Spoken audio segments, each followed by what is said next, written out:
Voice modulation is the art of controlling or adjusting one's voice. Now, in the normal course of conversation, there is a natural flow to the cadence of speech, a rhythmic flow of a sequence of sounds, words, and dialogue. The same thing applies when it comes to acting. The best way to develop a perfect speaking voice is simple. Practice. Speak loudly, clearly, slowly. Then you can pace it up where necessary or where you're instructed. There are also some exercises that you can indulge in that will help you with your breathing, your enunciation, and your pitch.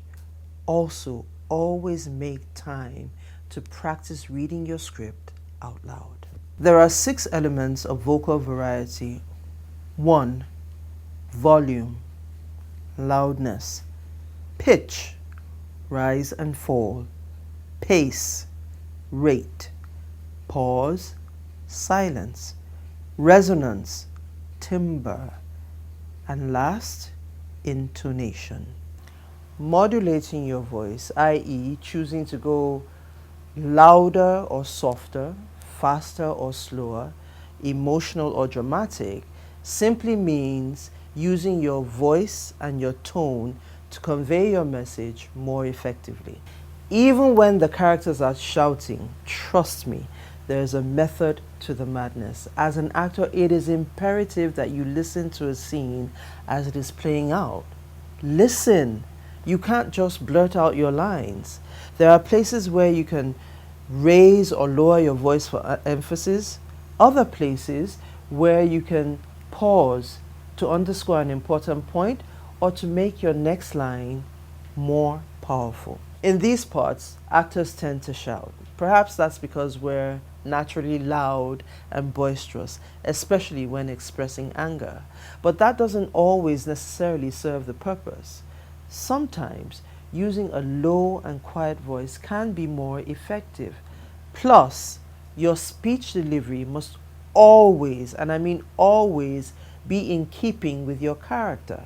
Say, for instance, you're playing someone who is high class and sophisticated and highly cultured. Regardless of how deeply they're provoked, unless it is expressly required by the director, they're not likely to show that anger by screaming and ranting. That anger is more likely than not to be expressed in a more controlled and measured manner. Voice modulation is one of the most powerful weapons you can have in your arsenal as an actor. It is one of the things that separates the pros from the amateurs. Not only does it speak of confidence, it convinces your audience about your character's beliefs and ideals.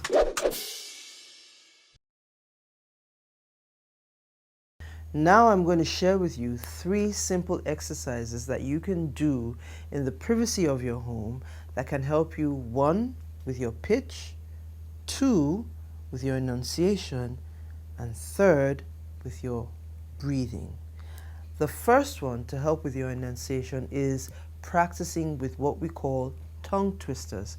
For example, Peter Piper picked a peck of pickled pepper. If Peter Piper picked a peck of pickled pepper, where's the peck of pickled pepper that Peter Piper picked? You see how that is? So you say it over, and if you know that one, you can create some of your own. There's yellow lorry, red lorry, yellow lorry, red lorry, yellow lorry. Do you get? So the more you indulge in, practicing these tongue twisters, you're exercising your tongue and you're forced to enunciate these words carefully. So when you speak at a normal pace, your words come out well pronounced, well rounded. We can actually hear each syllable and each consonant. Did you hear the T at the end? Consonant. That's enunciation, pronouncing your words perfectly.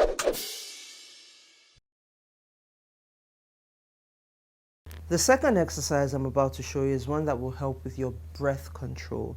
I mean, sometimes you can hear that an actor is actually short of breath, not necessarily out of any fault of theirs. There are times when in a scene you will be required to be carrying out some sort of physical exertion while delivering your lines. If you cannot control your breath, it will show. So here's how you practice breath control. One of the ways you can improve your breathing or indulge in breathing exercises.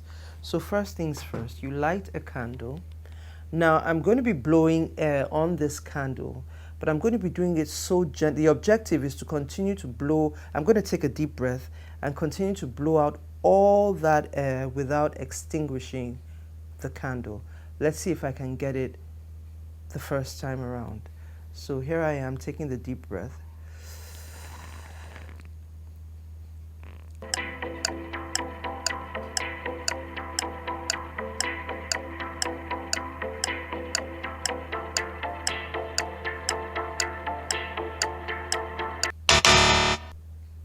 I didn't pass. It extinguished. And I still had some breath in my mouth. So we're going to try that one more time.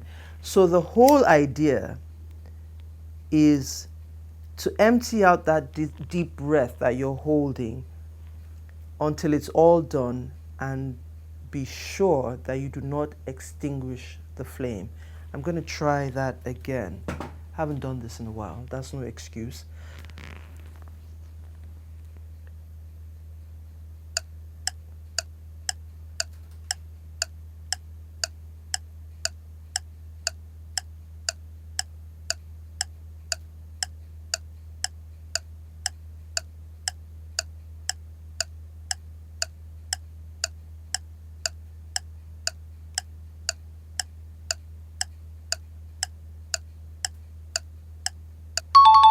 I did it. So the more you do that, it's because you're letting out your breath, but you're controlling it. You're letting it out. You could see the flames reacting to my breath. There, it's gone out. So the more you do that, the more you can control your breath. You'll be able to say long sentences. You'll be able to, carry out physical activity while delivering your lines. It's about pacing yourself and taking in some deep breaths in between those lines. But this exercise that I showed you will certainly help.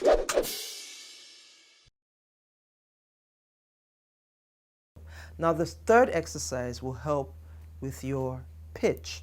And this is an exercise that is commonly known to most singers. You may want to become friendly with a singer or two. They can help you with vocal lessons. And this is essentially, I don't know what it's called. I don't know what it's called, but you simply go through different levels, like la la la la la la la. La la la la la la la. La la la la la la la. And you keep going higher and higher and higher. It's not something that is accomplished overnight.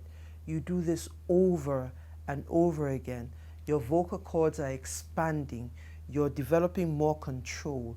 You know when to rein it in. You know when to lower your tone. You know when to raise it up.